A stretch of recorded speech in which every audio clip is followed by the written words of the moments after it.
Welcome to the deep dive.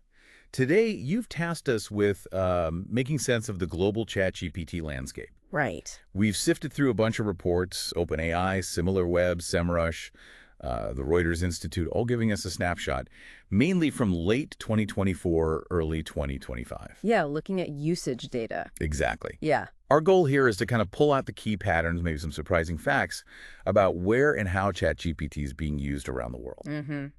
We're digging into everything, daily clicks, weekly users, monthly active users, trying to get a real sense of its global footprint. All right, let's dive right in. What's the big picture on global growth? Well, it's been quite a ride. We've seen weekly active users climb to around 400 million back in February, March 2025. 400 million, wow. Yeah, up from maybe 300 million just in December 24. Yeah. And daily, we're talking over 100 million users. Okay. Plus, the website itself is pulling in about 5.2 billion visits monthly around that early 2025 time. 5 billion visits. That number is just, it's huge. But wait, here's something that made me pause. Those massive visit numbers versus the roughly 122 million monthly active users reported then.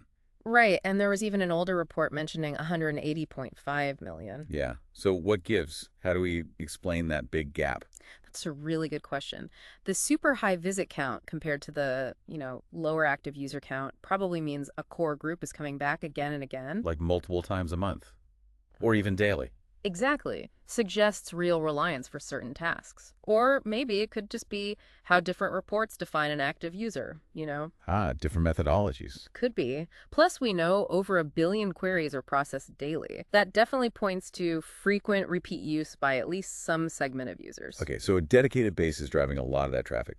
Now, where are these users mostly logging in from? The United States is consistently the biggest chunk, like somewhere between 14 and 19% of total visitors, depending on the report you look at. Okay, no huge surprise there. Who's next? India comes in second, usually around 7 to 10%, and Brazil is pretty much always in the top 3, maybe 3 to 5%.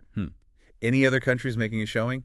Any outliers? Yeah, interestingly, we sometimes see places like Kenya, Germany, the UK, Canada, Indonesia popping into the top rankings. Yep. This variation, though, it probably just reflects different ways of collecting data and, honestly, how dynamic this whole thing is. Usage shifts fast. Right, makes sense. So that covers general web traffic. Right. But let's get more specific. How often are people actually using it day to day? That Reuters Institute survey from early 24 gave some insight, didn't it? It did. So according to their survey, the U.S. led the pack with 7% using it daily. 7% daily. Denmark was at 3%, UK and France both at 2%, Argentina hit 5%, and Japan was the lowest they surveyed, just 1%. Interesting. So even in the U.S., daily use wasn't like super widespread back then. No, definitely not. Still relatively modest across those countries surveyed. Okay, that's a key point. It wasn't quite a daily habit for most people yet. What about weekly use in that same survey? Right. Weekly was more common. The U.S. jumped to 11%. The UK, Argentina, France were all around 7%. Denmark hit 8%, and Japan was up to 5%.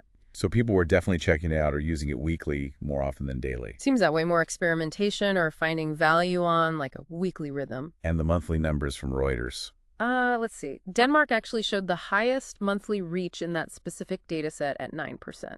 The UK was 6%, Argentina and France 5%, Japan 4%. And the U.S. There was something a bit confusing there, wasn't there? Yeah, it was a bit nuanced. They reported 4% for a specific frequency of monthly use, but then also noted that 22% of U.S. respondents had used it at least once a month. Okay. So a lot of people in the U.S. had at least tried it, even if fewer were using it consistently every month. Exactly. Suggests broad curiosity, maybe trying it out, but sustained monthly use was lower for many. Gotcha.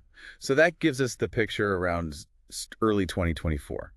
How has this whole adoption thing evolved over time more broadly? Well, the global growth since late 2022 has been massive. Remember, it started with maybe 1 million weekly users. Right. Tiny compared to now. And ballooned to that 400 million mark we mentioned. Right.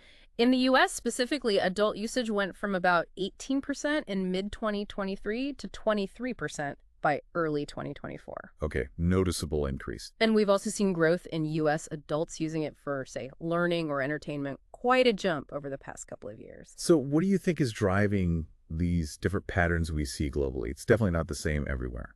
Yeah, it's a mix of things. For sure, how tech-savvy a country is plays a big role.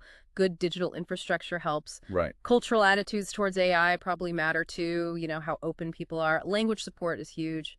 ChatGPT being in 26 plus languages definitely helps it spread. Makes sense. And we're seeing specific regional uses pop up, like coding help being big in India, maybe translation focus elsewhere. And of course, you can't ignore government stuff, restrictions in places like China or Russia obviously limit usage there. Okay, so bringing it all together, what's the main takeaway from this global snapshot? I think the key insight really is that while the US leads in overall use and frequency right now, there's clearly significant growing interest across the globe, but how much people engage varies a lot. It's shaped by this whole mix of tech access, culture, language-specific needs, and even government rules. It's complex. It really is fascinating seeing all those factors interact. Which leads perfectly to our final thought. Given this rapid growth and all these different ways people are using ChatGPT, how might these patterns change in the next, say, few years? What new global trends could pop up as AI gets even more baked into our daily lives worldwide? Yeah, that's the big question, isn't it? Where does it go from here? Definitely something to mull over. Thanks for unpacking all that data with us.